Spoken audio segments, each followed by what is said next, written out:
dry sieve removes dirt, weeds, and other impurities on the surface of cassava by high-speed rotation under the action of friction.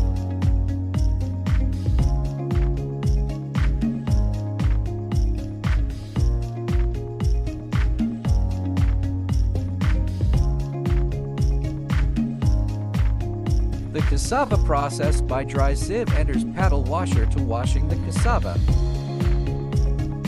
The paddle washing machine adopts counter-current washing to achieve better cleaning effect.